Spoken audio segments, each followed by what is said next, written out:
The elegant restaurant hummed with quiet conversation as Alexander Hart sat alone at his reserved table, checking his watch for the third time. At 38, he was CEO of Hart Capital, worth hundreds of millions, and profoundly tired of this. Ritual blind dates arranged by well-meaning friends and colleagues, who insisted he needed to find someone and stop being so isolated. This was the last one. He had promised his business partner he would try one more time, and then he was done with dating entirely. He would focus on work, accept his solitude, and stop pretending he could find connection in a world where everyone saw his bank account before his humanity. When a young woman entered the restaurant, maybe late 20s, wearing a simple burgundy dress and carrying an inexpensive purse, Alexander assumed she was lost or meeting someone else. She looked nervous, uncertain, completely out of place among the crystal and chandeliers, but she approached his table. "Alexander?" He stood automatically. "Yes. Are you Emma?" "I am." She slid into the chair across from him, her hands trembling. "Slightly, I should tell you right away. Almost didn't come. Your assistant gave me the name of this restaurant, and I looked it up online and realized entrees here cost more than my weekly grocery budget. I'm a teacher. I make $42,000 a year. This," she gestured at the elegant surroundings, "is not my world." Alexander felt something unexpected, respect for her honesty, and a flicker of hope that maybe this date would be different. "I appreciate you being upfront. Can I ask why you came if you were uncomfortable?" Emma smiled nervously. "Because my best friend set this up, and she swore you were different from other wealthy men she knows. She said you were lonely, not arrogant. That you needed someone real, not someone performing for your money. I'm a teacher who lives in a studio apartment and takes the bus.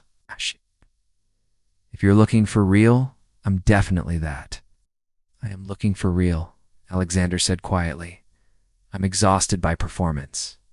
By people who research my net worth before meeting me, who see opportunities instead of a person. I agreed to one last blind date because I'm tired of being alone. But I'm more tired of being seen as a business transaction." Emma looked at him carefully. "Your friend who set this up told me you were cold, that you've been hurt before and built walls. She said I should be patient if you seem distant." "Did she also tell you I have a daughter?" Alexander asked, watching Emma's reaction closely. "She did. Sophia, age 7, loves reading and horses. You've been raising her alone since your wife died 4 years ago." Emma's voice was gentle. "I teach 3rd grade. I'm used to 7-year-olds. They're my favorite, age old enough to have real conversations, young enough to still find wonder in everything." Alexander felt his carefully constructed walls begin to crack. This woman had done research not on his company or wealth, but on his daughter. "Most women I date see Sophia as an obstacle or obligation. Most women you date probably don't spend their days with children and understand how amazing they are." Emma paused. "Can I be honest about something, please? I'm intimidated by your wealth. I don't know which fork to use for which course. I've never been somewhere this fancy, and I'm terrified I'll say or do something that reveals how out of my depth I am. But I came anyway because loneliness is worse than intimidation. I'd rather be uncomfortable in an expensive restaurant than spend another evening alone in my studio apartment wondering why connection feels so impossible." Alexander felt tears sting his eyes unexpectedly. "I sit in boardrooms commanding millions, but I go home to a daughter who needs me and an empty house that echoes with everything I've lost. I have every material comfort, but I'm profoundly lonely. You're not the only one intimidated by this situation. I'm terrified that I've forgotten how to connect with anyone who sees me as something other than an opportunity." They looked at each other across the table. Two lonely people from completely different worlds acknowledging their shared isolation. "What if we start over?" Emma suggested. "Not wealthy CEO and struggling teacher, just Alexander and Emma, two people having dinner, and trying to be honest about who we actually are?" "I'd like that," Alexander agreed. What followed was the most genuine conversation Alexander had experienced in years. Emma told him about her students, her tiny apartment with its one window that looked at a brick wall, her passion for teaching. Despite terrible pay, Alexander told her about Sophia's recent obsession with mythology. His own exhaustion with accumulating wealth that meant nothing without someone to share it with. His fear that he was failing as a father because he couldn't be both parent and provider perfectly. "You're not failing," Emma said firmly. You show up for your daughter. You prioritize her. You're trying to balance impossible demands. That's not failure. That's love. How do you know? Alexander asked. I see kids whose parents have All the money in the world, but no time. And I see kids whose parents have no money but all the love. Your daughter has both. She's lucky. Over the following months, Alexander and Emma built something neither had expected.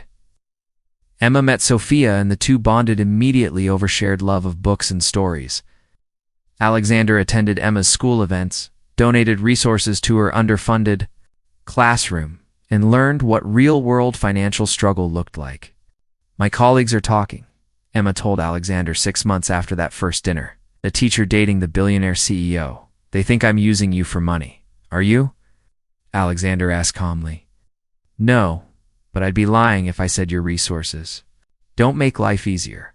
Paid off my student loans without asking. You renovated my classroom. Keep forgetting groceries at my apartment."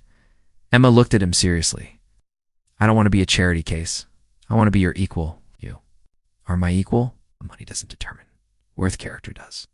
You teach children with patience and love despite being underpaid. You showed up to an intimidating restaurant and admitted your fears instead of performing confidence. You saw my daughter as a person to love, not an obligation to tolerate. That's worth more than any fortune."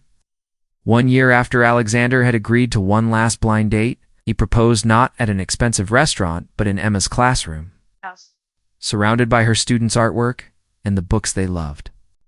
"I agreed to one last blind date because I was tired and lonely and had given up on finding real connection. You showed up intimidated and honest and changed everything." Alexander knelt with the ring as Emma cried. "Will you marry me? Will you let Sophia and me be your family? Will you keep teaching me that success is measured in love given, not wealth accumulated?" Through tears, Emma said yes. "But only if you promise to remember that first date. That I walked into that expensive restaurant terrified, and you saw vulnerability instead of weakness. That you chose authenticity over performance. That we built love on honesty about our fears rather than pretense about our strengths." "I promise," Alexander said. "How could I forget? It was supposed to be my last blind date. Instead, it was my first real connection in years." At their wedding, with Sophia as flower girl and Emma's students in attendance, Alexander's vows made everyone cry. "I agreed to one last blind date, expecting nothing, prepared to give up on connection entirely. My wife showed up intimidated by wealth, but brave enough to be honest. She saw past my money to my loneliness. She loved my daughter before loving me. She taught me that the most valuable things cannot be bought. Thank you, Emma, for being real when everyone else was performing. Thank you for showing me what wealth actually means. If this story reminded you that authenticity matters more than status, please like, share, and subscribe. Leave a comment about when honesty led to unexpected love.